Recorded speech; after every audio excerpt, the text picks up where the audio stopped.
Thank you for joining us. This episode is part 2 of our podcast with the SAOL Project. In the previous episode, we spoke with Gary Broderick, CEO of the SAOL Project. In this part, we will hear the wonderful SAOL Project choir who formed part of the launch of the Zero Tolerance murals in Connolly Station. We will also hear from Charlene and Louise, who are part of the DAVINA Project within the SAOL Project.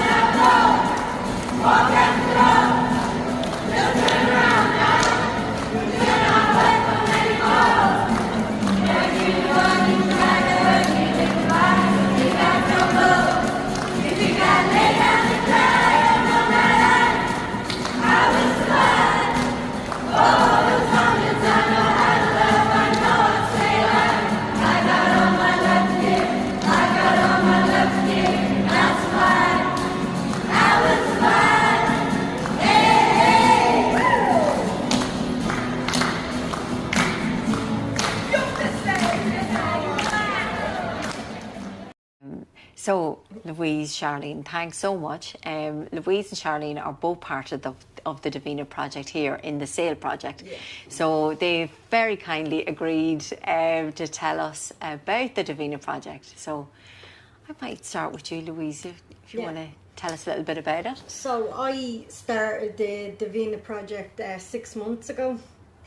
It was after Christmas that the advertisement went up, and as I said to you before, working with women in addiction and domestic violence is close to my heart. I live in the community where I see a lot of it, so when I seen the job being advertised, I went for the interview and I got the role.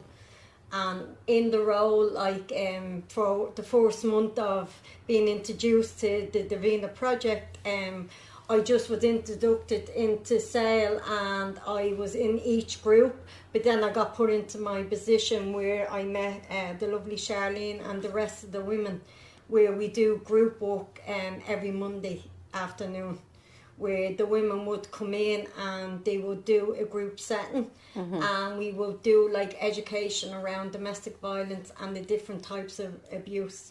Then we would accompany people to court. We would do one-to-one support, and we would then sit with the women, would give them space then to discuss what is going on in their lives, or if they need support with refuge, or if they need hospital support, or if they need a guard to come in for them to find out their rights and entitlements around how to actually do a statement or write a statement or what way to go about a statement. And also for the women to get to know that the guards is not the bad people here, they're here to help you. So we would have women coming in with addiction issues and domestic violence. But there's 4 on my team, myself, Kerry and Kira, and the team leader, Rachel. So we mainly deal with the domestic violence. Oh, that's brilliant. Gary was telling us all about how DAVINA came to be, and it's such an important connection, isn't it, between substance use and domestic violence. I mean, it really is something that people need to understand more. Yeah, because most women struggle with both. And most services just deal with the addiction issue and the trauma that comes with that, but they don't actually deal with both of them together. And that's one thing I love about SAOL. It's a complex, because women have complex needs, where SAOL looks at the whole lot. And especially now with the DAVINA team, where we focus on the domestic violence. Oh, that's brilliant. Yeah. And Charlene, when we were talking earlier, we mentioned about the importance of peers and peer leading and supporting each other. Yeah, so I'd be a peer worker for SAOL, as I've had experience with substance use but also domestic violence. And the thing is, when women are in substance use, they don't really realise that they're in domestic violence situations, because you think you deserve it, because we're already putting ourselves down for using substances. So when your partner is abusing you and stuff, like not even physically, emotionally, sexually, we think we deserve it because we already hate ourselves for using substances. So when I came into SAOL, I would have been clear from substances, but I joined SAOL to help me with my journey of that, with not having the high risk of relapsing and stuff like that. But I didn't realise I was being abused, in a sense that, like, emotionally more or less, but physically as well I was. But I felt like I deserved a lot of it. And when I came into SAOL, I kind of put it in the back of my head, because I was using substances at the time. I thought I deserved it. But when I came into SAOL and I realised DAVINA was here, I realised it was abuse, that I didn't deserve it. And I done the DAVINA manual, and then I became a peer. So I became a peer for the women that do come in here, that I have experienced that of using substances and being domestically abused, and there's a way out. And we're here to help as well as bring them through it, because there's a lot, no other services deal with it together, because there is a lot of people that are in a profession where they think that way as well, the way we think, that we deserve it because we're using substances, or we're not believed because we're using substances. Where here you're believed, and what they make you realise what's happening to you. You don't deserve it just because you're using substances. So it's a great programme to be a part of. Oh, absolutely, Charlene. And I'm so sorry you've been through that. But I'm proud to tell my story as well. Yeah, and to be there for the women that are going through it, and to stand here, because a lot of women would look at me as well and be like, you know, you seem strong, and you're very, like, you know, put together, where your life doesn't have to fall apart. You can pick it back up. You know, you don't deserve a lot that's gone on in life. And a lot of people as well, they don't just use substances because they just want to be addicted to drugs. A lot of shit happens in their life. A lot of stuff happens. A lot of bad things happens in their lives that drives them to that. Where domestic violence on top of that, they don't need. They're already gone through a lot from being addicted to drugs. So it's great to come through it and then be here and help all the women going through it as well. Yeah, and helping all the others, you know, exactly. Because you can't say, I walked that walk, I've been there, I felt like that. And I mean that, I'm sure when other people are maybe thinking and talking about this and looking at this podcast and wondering how people might feel that they deserve something. But yet that's come up when we were talking earlier to Gary as well. You know, so that's something for people to think about. Yeah, because that might not have thought about it. Hate themselves, and they don't realise that they put themselves down every day for using substances. It's not a choice in life. It's something that takes over your body. It takes over your mind. People aren't having a good time that are using substances, that are addicted to substances. They don't want to be. And then the circumstances as well, like where women feel that they have to stay in it because of housing issues, financial issues, like if they leave, they're going to be judged, they're going to be a single mother, or they might lose their kids. Social workers will be involved if they're honest about what's going on. Where, especially this building, this is where the DAVINA team is held, and we give a safe space for women to come in and to be honest and vulnerable, and we give that space for them to have their time. Because when a woman knocks at our door, we have an open door policy where we invite them in and we look after them no matter where they're at, whether it's substance use and DV, or whether it's one issue we deal with one and then we deal with the other. But it's about just having that safe space for a woman to come in and be heard. It's very important. And a lot of women that use substances that are mothers are already afraid. They won't talk to the police. They won't talk unless social workers are on them. And you know, the only thing in life you're guaranteed is your children, and the thought of them being taken away is the biggest fear. So that's a big hold that abusers have over women. It is, because I'll tell your social worker, I'll tell the police you're using drugs, I'll get the kids taken away from you. And women, that's the biggest. You could never, it's the biggest fear in a woman's life. Just because a woman uses substance doesn't make her a terrible mother, because their kids mean everything to them, and then the thought of them being taken away would stop anybody in their tracks. So abusers know that. Abusers know that they wouldn't. The abusers know that they wouldn't go against them if it came down to their kids. So it's a big hold. So it's great to have DAVINA, because we can help them in that way. Where there's advocates here to say to the courts and stuff, she's a great mother. You know, she's stable. Things are great, but she needs away from the abuser.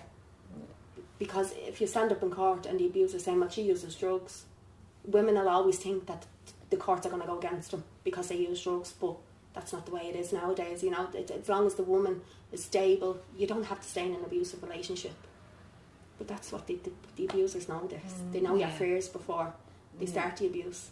Yeah, so having people that can maybe contradict what an abuser is saying. Yeah. Because I know from working in the work, you would hear threats all the time. And even saying to somebody that, you know, often abusers say this, that and the other, and they recognise it themselves, that can be very freeing for people as well. That's it. And to have women here as well, like, my abuser was my drug dealer, which is crazy. But it's the way it is, you know, and they think that, like, they have that hold over you. Abusers will always get in and know your fears and your weaknesses before the physical stuff happens. It's always emotional first and financial, and then it could be sexual, but it's always, they always get in and beat you down emotionally before they start physically beating you down. So you come in these doors and you're left with little or nothing, but we do build them back up. Yeah, and the education is key. Yeah. Because most women that are in DV relationships would feel that they cannot, there's no way out of it, and sometimes they just don't know how to get out of it. They don't know what their rights are, they don't know how to come and actually tell someone that they're struggling and this is what's happening in their lives. And when they come into SAOL, over time we build that relationship up, we build that trust, and the women know then that they can actually be honest and say exactly what's going on and how they're struggling in their relationship, and then we can work with a safety plan. Obviously the women are always the main focus, and we walk alongside of what they want, because most women don't have choices, but when they walk into SAOL, that's their choice. The main thing is they feel heard and they have a choice.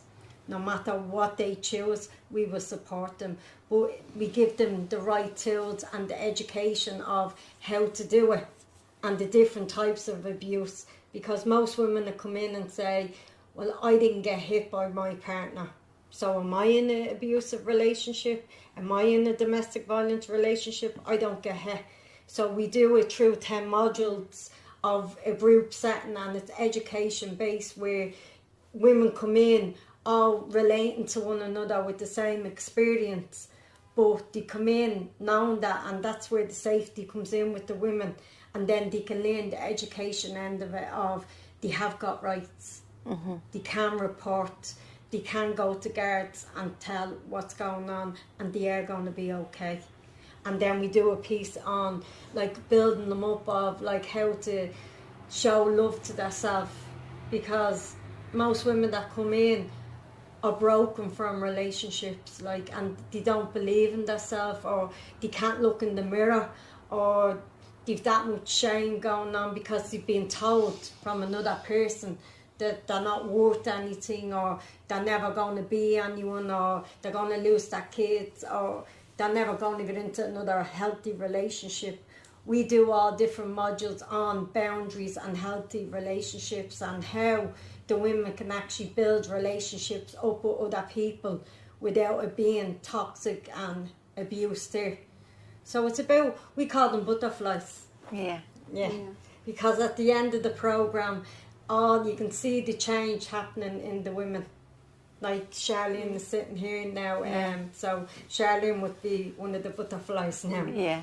And even from years ago, a lot of women wouldn't have been taught about boundaries or like emotional abuse or financial abuse. It was always, if he's hitting you, then you're being abused. That was it, though. That doesn't always mean the thing. If he's emotionally putting you down, say if he takes your money, he goes to the post office and he'll pay the bills and he'll give you enough for this, that's financial abuse. And you, like, you weren't taught years ago that you were allowed to say no, or that you were allowed to have boundaries, and that what you could explain that what you do to me I don't like, because it was just what a man says goes from years ago, you know. And then now it's different, it's changed. But it still hasn't really, not everybody understands that it's not all physical, that there actually are times when there's no physical abuse at all, but it's still abuse. You can be abused emotionally that much in a relationship that you can commit suicide. Oh, that's such. And that's so a lot true, in relationships Charlene. Can happen where the person commits suicide, but it's from being emotionally abused. Yeah. But it's like, I know he's great, he never hit her, or this, that, and the other. Nobody knows what's going on. No. And that's your point. Coming in here, in the DAVINA Project, you're never made do something. No. So when you tell your story, you're never made go down to the police. You're never made, if you don't want to go to courts or anything like that, you won't make you. But it's such a relief to actually say it out loud, and for someone to sit and actually listen to you, rather than just be nodding their head, being like, yeah. But for someone to sit and listen and actually like understand your experience and not make you do something about it if you're not ready. You will never make people do something they don't want to do. But that's so important, isn't it? Like, because it can be very fearful going up to Dolphin's Court. Yeah. And you're sitting, and your abuser's sitting in the waiting room with you. Yeah. And if you're not in a place where you're ready for that, able for that in that moment, like when we're working with people, we're always saying do exactly the opposite to what an abuser is doing. So give people control back. The women's safety is a priority. So we would work with safety plans, because some of the women in reality cannot live abusers because they could be on the same housing application, or they could be living together, or there could be a court order where both of them have to be in the same address. So being realistic, some of the women can't actually walk away from that because they cannot be housed again, financial struggles, ready, or they're not ready to live, like, because it's a big step for someone. Massive, So they have to stay in that environment, but they would have a safety plan on how to keep themselves safe in it until they're ready to walk out.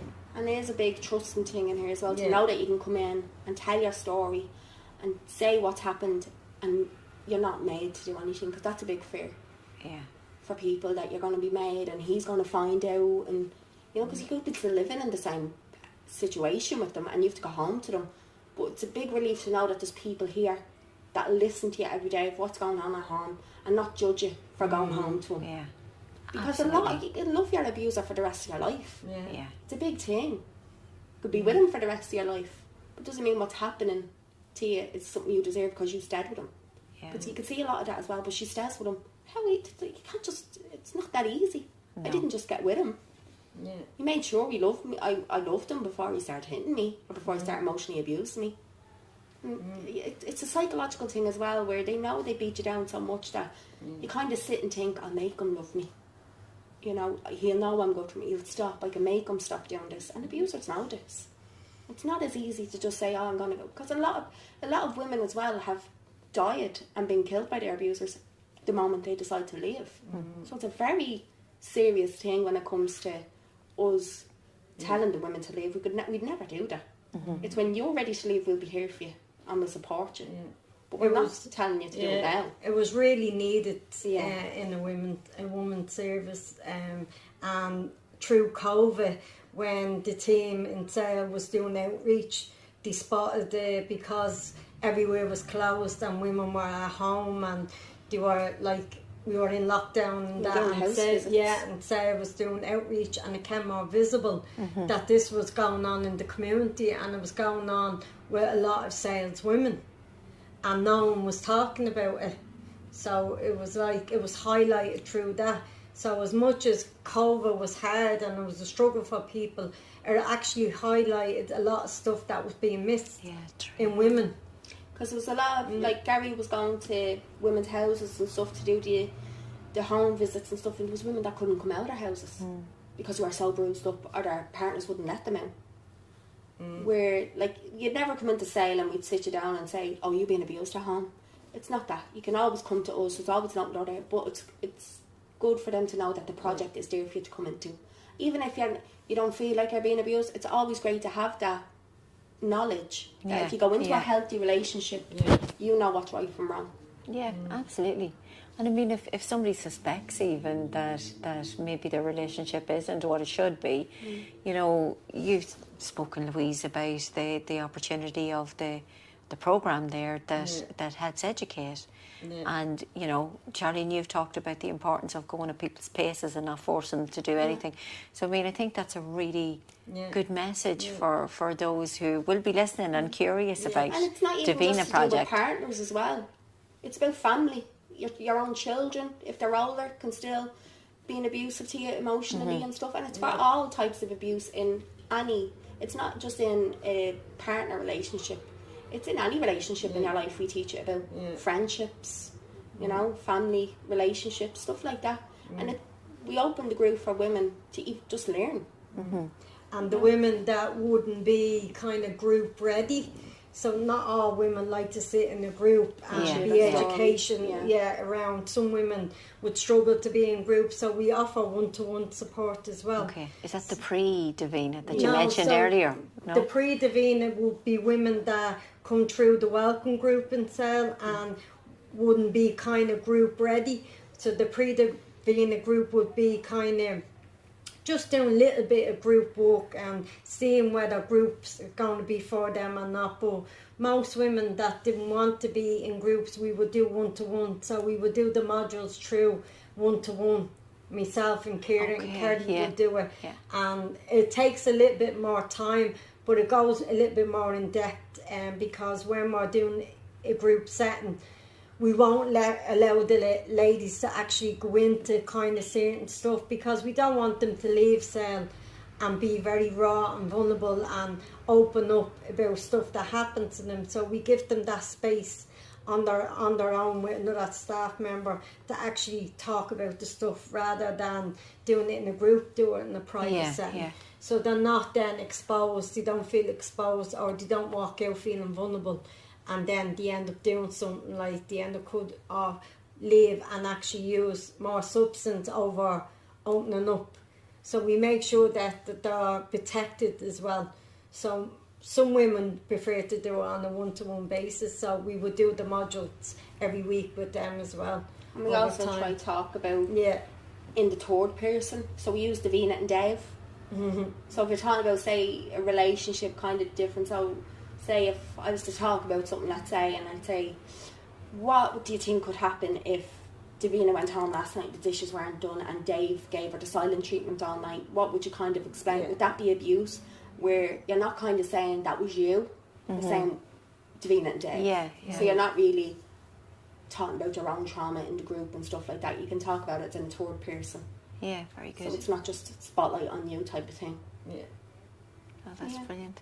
Well, thank you both so much for giving us a great insight into the DAVINA Project, how it works, and you know, those really important parts that keep people safe, but also provide education, choice, support, referral to other agencies, all sorts of really important supports at a time that are needed. So thank you both, Charlene and Louise. It's a topic that really needs to be spoke about more.